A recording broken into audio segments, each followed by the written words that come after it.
Definición del concepto de aprendizaje. Los seres humanos, así como otros animales, contamos con capacidades para aprender no solo por medio de factores relativos a nuestro entorno, sino también por elementos biológicos que nos definen. Estamos en un constante proceso de aprendizaje desde el momento en el que nacemos y aunque a veces no somos conscientes de ello, siempre cambiamos, ya sea lo relativo a conductas o a la profundización de conocimientos. Cuando interactuamos con el entorno, adquirimos actitudes que nos hacen más adaptables al medio y que nos proveen de elementos para sobrevivir. Al adquirir conocimientos no solo abarca aspectos epistemológicos, sino también conductuales. Esto se puede ver en casos como los siguientes. Un bebé que al llorar llama la atención de su mamá para obtener respuesta a una necesidad inmediata. O en un niño que va relacionando formas y sonidos para construir palabras y frases a partir de las letras del abecedario. Para aprender mejor cómo la información obtenida por medio de nuestros sentidos y que posteriormente denominamos aprendizajes procesada, se deben considerar algunos aspectos biológicos. Uno de los sistemas más importantes de nuestro cuerpo es el nervioso, ya que es el encargado de controlar, procesar información y de generar un canal de comunicación interna para mantener así la homeostasis corporal. El sistema nervioso se compone de dos partes principalmente: el sistema nervioso central, constituido por el cerebro y la médula espinal; el sistema nervioso periférico, un complejo nervioso encargado de transmitir los estímulos recibidos a través de los sentidos hacia el cerebro y a la médula para que dicha información sea procesada y se produzca así una respuesta. Las unidades básicas del sistema nervioso son las neuronas, células especializadas compuestas por un cuerpo basal, dendritas, un axón y botones sinápticos. Dichas neuronas están conectadas entre sí para transmitir el estímulo que es recibido por las dendritas, captado por el cuerpo basal de la neurona, transmitido a través del axón como un impulso nervioso y transferido a otras neuronas o células de nuestro cuerpo a través de los botones.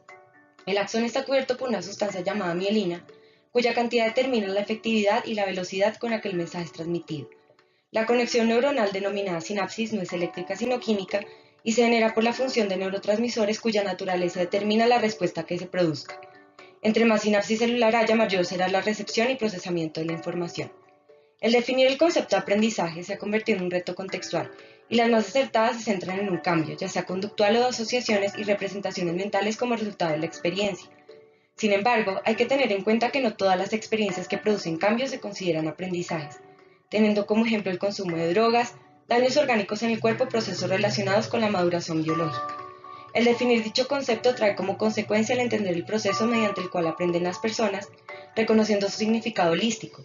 Los filósofos de la antigua Grecia, medioevo y Renacimiento postularon algunas características basándose en la observación. Sin embargo, desde el siglo XVIII el estudio ha radicado en investigaciones de corte científico que han dado como resultado la comprensión del proceso bajo diferentes disciplinas tales como la psicología. La misma ha postulado algunas teorías del aprendizaje, tales como la conductista, la cognitiva y la psicosocial. A continuación se darán dos ejemplos de aprendizaje. El primero es un ejemplo referido al aula de clase. En este caso se puede ver cómo los estudiantes son conscientes de su proceso de aprendizaje y logran evaluar de manera objetiva el momento educativo en el que se encuentran, para así reforzar los temas o contenidos en los cuales deben mejorar por medio del uso de un continuo. Los ejemplos de aprendizaje de la vida diaria vienen más vinculados a las acciones que realizamos normalmente, seamos o no conscientes del aprendizaje adquirido, como por ejemplo arreglar la cama todos los días, el cruzar la calle únicamente con el semáforo en verde y el aprender a conducir, aprendizaje del cual somos conscientes. Asimismo, se ha determinado que la incorporación de herramientas tecnológicas en las aulas de clase y en los modelos tradicionales de enseñanza puede colaborar a que los procesos de aprendizaje se den de manera más efectiva. Lo mismo se puede ver reflejado en ejemplos como el Blended Learning, a través del que se incorporan diferentes formatos de tecnología web, utilizando varios enfoques pedagógicos y tecnología institucional implementados en variados contextos. También se han incorporado herramientas como plataformas electrónicas, equipos para los docentes, pizarrones electrónicos y ambientes multimodales en el aula de clase. Un ejemplo de cómo la tecnología ayuda a optimizar el proceso educativo es el de la educación a distancia, donde los medios digitales son la fuente de información, conexión y aprendizaje de los alumnos en línea. Se ha podido determinar también cómo dichas herramientas ayudan a consolidar conocimientos y avanzar competencias en áreas determinadas como las matemáticas.